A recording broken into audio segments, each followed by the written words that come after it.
Bienvenidos. Hoy vamos a meternos en escenarios marítimos que nadie quiere vivir, la verdad, pero para los que hay que estar preparados. Hablamos de emergencias inesperadas. Temas complicados. Sí, fuegos a bordo, vías de agua, incluso esa decisión tan difícil de, abandonar el propio buque. Efectivamente. Y para guiarnos un poco en esta exploración de situaciones tan críticas, vamos a tirar del manual IAMSAR, el volumen 3. Una referencia clave, sin duda. El objetivo es intentar sacar de ahí las directrices esenciales, ¿no? Para actuar con la mayor eficacia posible cuando la tensión es máxima. Y si te parece, empezamos por lo más drástico, la evacuación del buque. Me parece bien. Y es fundamental entender el peso de esa decisión. El IAMSAR es muy claro en esto. Abandonar el buque es siempre, de verdad, la última opción. Siempre la última. Salvo que el hundimiento se halla inminente o el peligro, incontrolable, el buque es el mejor refugio flotante que tienes. Es como tu primer bote salvavidas, por decirlo así. Entendido, es el recurso finalísimo. Pero claro, antes de llegar a ese punto extremo, ¿qué pasos ineludibles marca el manual? O sea, ¿qué hay que intentar sí o sí? Pues la directriz es bastante clara. Agotar absolutamente todas las vías posibles de control de daños. A lucharla. Exacto. Hay que luchar contra el incendio, intentar controlar la inundación, corregir la escora si se puede, lo que haga falta para salvar la nave. La orden de abandono solo se contempla cuando ya ves que esos esfuerzos son inútiles o que la situación es, claramente irreversible. Imagino que tomar esa decisión con la vida de toda la tripulación en tus manos debe ser increíblemente difícil, aunque tengas el manual delante. Sin duda alguna. La presión es brutal. Pero fíjate, precisamente por eso el IAMSAR intenta estructurar esa decisión. Y si finalmente se da la orden, la preparación previa es vital. La preparación. Sí.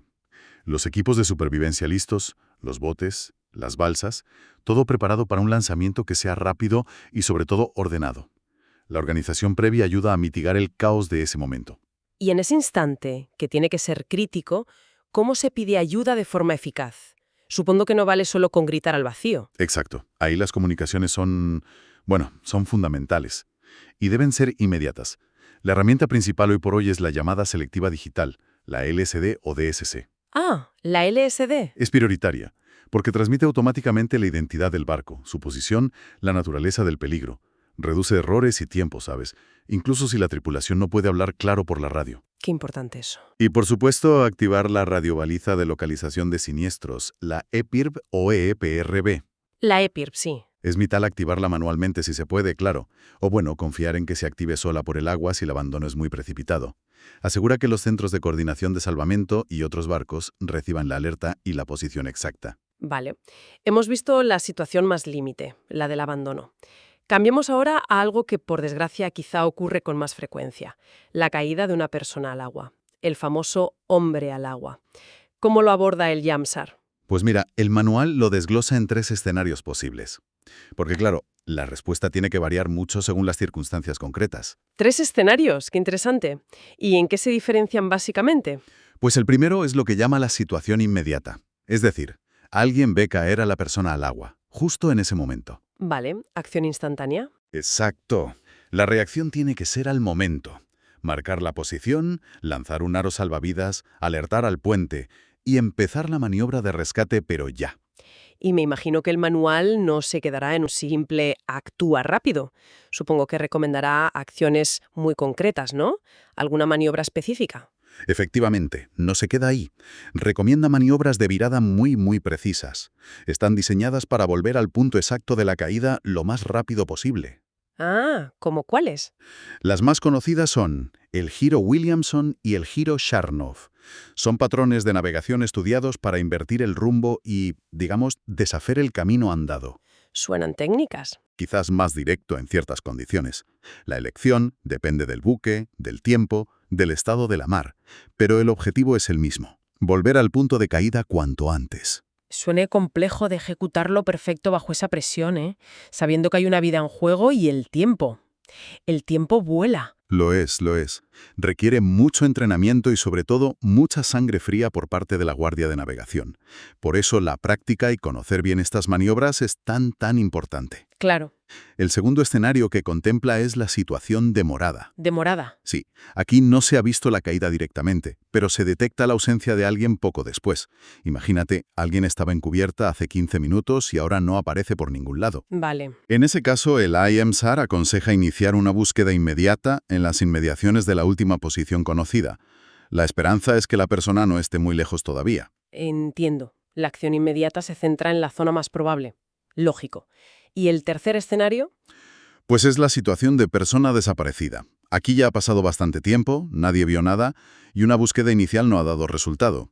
La persona no está a la vista, simplemente ha desaparecido. Uf, eso ya suena peor. Aquí la situación escala drásticamente. Claro, ya no es solo una maniobra del propio buque, se convierte en una operación de búsqueda y salvamento, una operación SAR, a gran escala. SAR. Sí, normalmente coordinada por un centro de coordinación de salvamento. Implica usar patrones de búsqueda sistemáticos definidos por el propio IMSAR para cubrir áreas de mar muy extensas de forma organizada. O sea que pasamos de una respuesta rápida y local a un esfuerzo enorme y sostenido. Exacto. Puede durar horas, incluso días, e involucrar a múltiples unidades de rescate, otros barcos, aeronaves. Es otra dimensión. Queda clara la progresión, sí, y la diferente magnitud de la respuesta. Y veo que el manual no solo piensa en problemas que surgen en los propios barcos. ¿Qué dice sobre ayudar a aeronaves que estén en problemas? Correcto. También incluye directrices para buques que puedan tener que asistir a una aeronave que deba ser un amerizaje forzoso. Un amerizaje. Eso tiene que ser una situación también muy crítica. Extremadamente crítica. Y los desafíos son diferentes, claro, a rescatar a alguien de otro barco. Me imagino. ¿Qué pautas específicas da el manual para eso? Pues el IAMSAR indica que hay que intentar establecer contacto por radio con el piloto, obtener información crucial, cuánta gente va a bordo, qué tipo de problema tienen, cuáles son sus intenciones. Información clave. Fundamental. Y a bordo del buque hay que prepararse a tope, alistar los botes de rescate, preparar la atención médica, pensar cómo acercarse de forma segura después del impacto. Ojo con posibles restos flotantes o combustible en el agua. Hay que tener 1000 ojos. Sí, quizás es menos frecuente que un mercante sea el primero en llegar, pero si ocurre, estas pautas son vitales. Entendido. Pasemos ahora a lo que el manual denomina casos especiales, y uno que, por desgracia, es muy relevante hoy en día, la piratería. ¿Cómo enfoca esta amenaza? Pues sí, la piratería y el robo a mano armada siguen siendo una amenaza muy seria en ciertas zonas marítimas del mundo.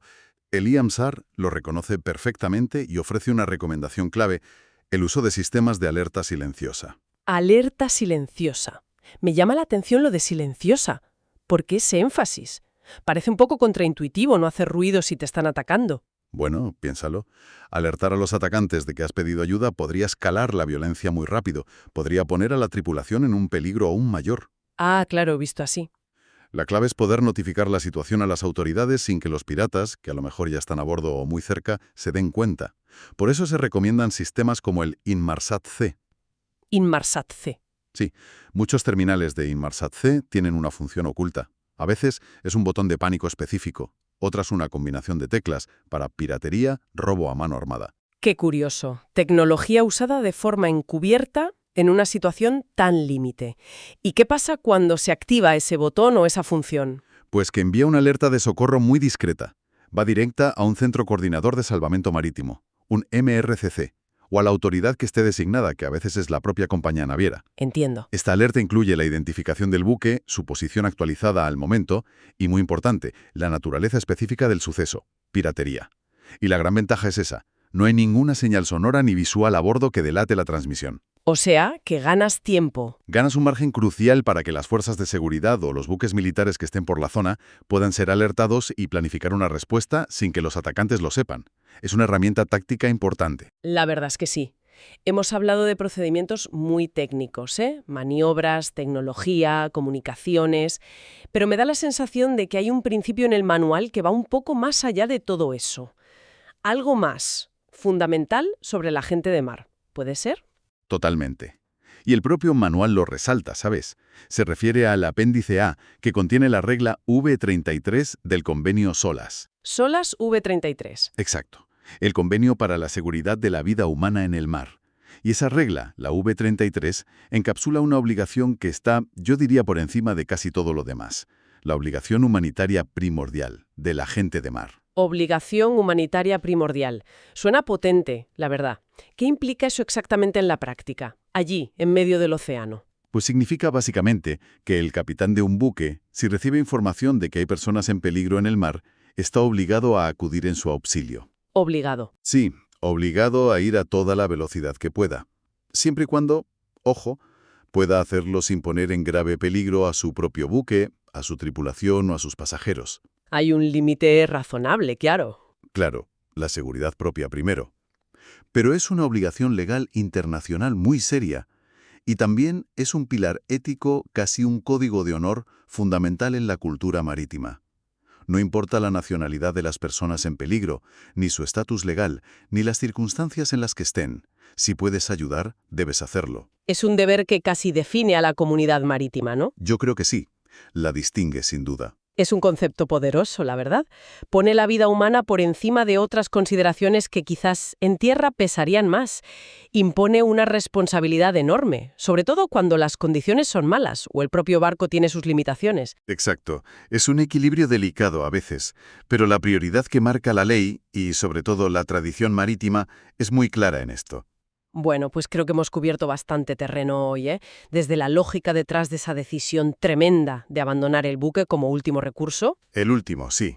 pasando por los detalles de cómo actuar ante un hombre al agua en sus diferentes fases, la inmediata, la demorada, la de desaparecido. Cada una con su enfoque. También la preparación para asistir a aeronaves, el uso de esa tecnología silenciosa contra la piratería. Y en todo eso, fíjate, subyace siempre la necesidad de preparación constante, de conocer bien estos procedimientos del IAMSAR, pero también, como acabamos de ver con las olas B-33, la importancia de ese principio humanitario que yo creo define a la gente de mar. No es solo seguir instrucciones. No para nada. Es entender la responsabilidad que llevas cuando navegas. Queda claro que la IAMSAR busca aportar estructura, método, un cierto orden al caos y a la tensión brutal de una emergencia. Son herramientas para intentar organizar la respuesta y, sobre todo, para maximizar las posibilidades de salvar vidas. Ese es el fin último, claro. Y con esto cerramos nuestra exploración de hoy. Pero dejamos una pregunta flotando, ¿no? Una que nace un poco de todo esto que hemos hablado, pero cuya respuesta, me temo, no está escrita en ningún manual. A ver. En la realidad cruda de una emergencia, con la adrenalina a tope, el tiempo corriendo en contra y esa profunda obligación humanitaria de ayudar, ¿cómo consigue la gente de mar equilibrar la necesaria disciplina de seguir los procedimientos técnicos, que son vitales, con la inevitable necesidad de tomar decisiones humanas, rápidas, a veces incluso improvisadas, bajo una presión casi insoportable y en situaciones que a lo mejor nunca encajan perfectamente en el guión del manual? Buena pregunta. Compleja. Ahí la dejamos. Una reflexión para darle vueltas. Gracias por acompañarnos en este análisis de la IAMSAR. Un placer como siempre. Hasta la próxima.